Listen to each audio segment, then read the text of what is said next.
I'd like to ask you another question. No, wait. Let me exclaim something while I ask. Ever felt like a plain old question mark didn't quite do the job? That your sentence wasn't just a question, but a cry of disbelief, horror, wonder, or chaotic revelation? Well, you're not alone. And you're also not wrong. Because buried deep in the annals of typographic history, there's a punctuation mark created for exactly that feeling. One designed to scream a question and ask it all at once. It's called the Interrobang. Sounds naughty, doesn't it? But it's not. And this video, this isn't just a quirky look at forgotten symbols. It's a full-blown resurrection. Welcome writers, readers, grammar rebels and semiotic sleuths. I'm MT Lynx and today you're getting the full deep dive on the punctuation mark that almost changed modern writing and then got buried in the weight of tradition, keyboards and apathy. But it didn't disappear completely, not quite. It hid in fonts, in Unicode, in ironic tweets, in lingering chaos of question and exclamation point, combos that plague manuscripts everywhere. And today, we're going to dig it up, because understanding the Interrobang isn't just a fun historical footnote, it's a lesson in how typography, authorship and expression collide. And if you're a writer who's ever wanted to add tone without overwriting it, signal disbelief without needing italics or stage directions, or break the rules with purpose and style, then buckle up, because this mark, this renegade, this hybrid, this lovable typographic cryptid, it was built for you. And before we plunge into the story of how an ad man tried to rewrite punctuation history in the 1960s, if you haven't already, smash that like, slap that subscribe, and ring that bell. I drop videos like this every week, diving into the guts of grammar, the weirdness of words, and the narrative tools most authors never think about. And to those of you returning, you glorious book-building semicolon-slaying legends, you're the reason I get to do this. Let's raise a questionably punctuated toast to your curiosity. All set? Great. Let's start where most punctuation deep dives don't. Not an ancient Rome or a dusty monastery, no, we're past that today, but in Madison Avenue office, surrounded by copywriters, black coffee and post-war innovation. Part 1. The Madman and the Mark. Let's set the stage. It's 1962, the bold era of madmen, jingles and bold print. Martin K. Spector, head of the New York advertising firm, was flipping through ad copy when he noticed something odd. Almost every tagline ended with question mark, exclamation point, or exclamation point, question mark. What's next? A vacuum that walks the dog? Can you believe it? A 5-speed automatic. And it bugged him. Not because the excitement was wrong, but because the punctuation was. To him, the mix of question mark and exclamation point looked messy, chaotic. It clashed typographically. So, what did he do? He proposed a solution, a brand new punctuation mark, a hybrid that blended the two, elegant, expressive, efficient.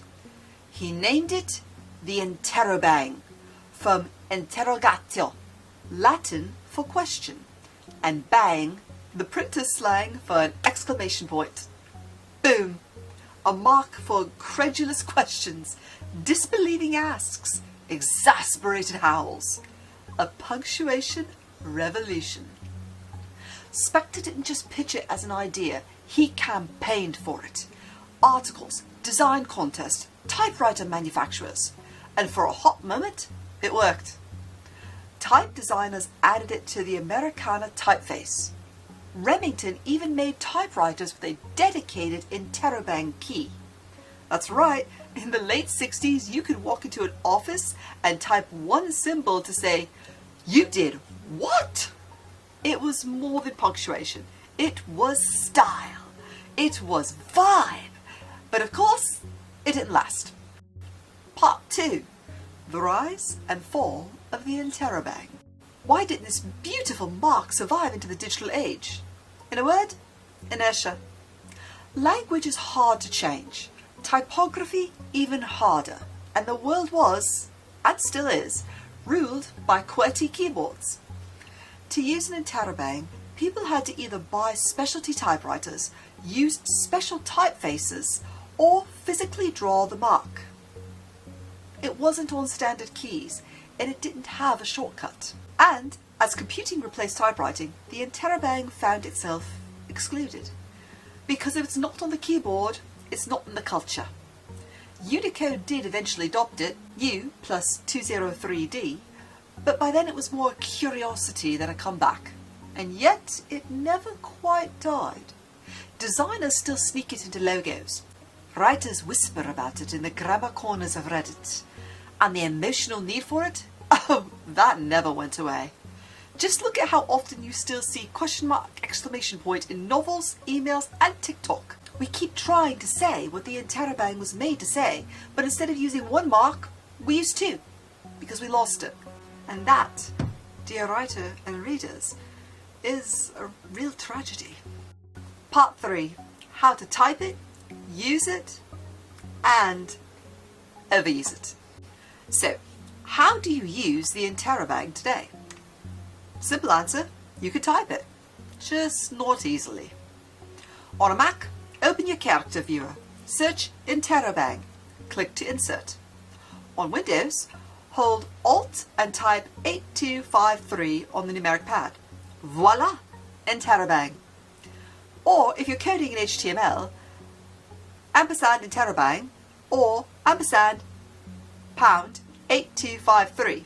And for my younger than Gen X watchers, that would be ampersand hashtag 8253.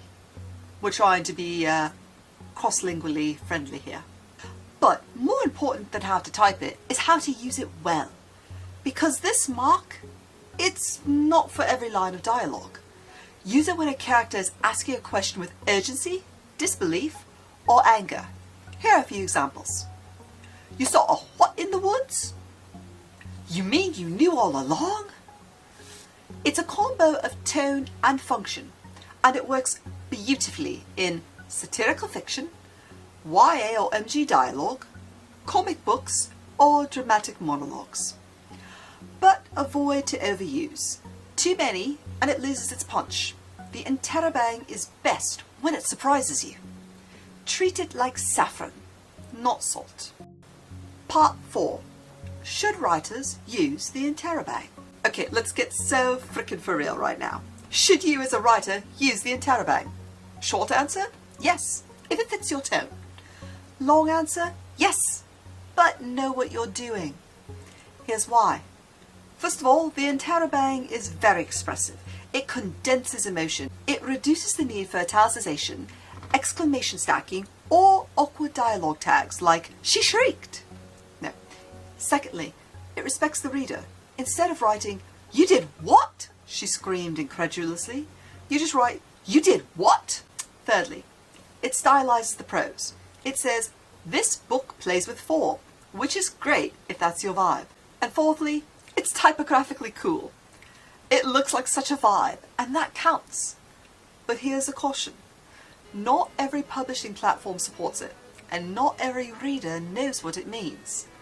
If you're going traditional, ask your editor. If you're going indie, embed the font. If you're writing screenplays, probably best to skip it, to be honest. But for ebooks, comics, web serials, and stylized fiction, go wild. You don't need permission to innovate, just intention. Part 5. The Interrobang and digital culture.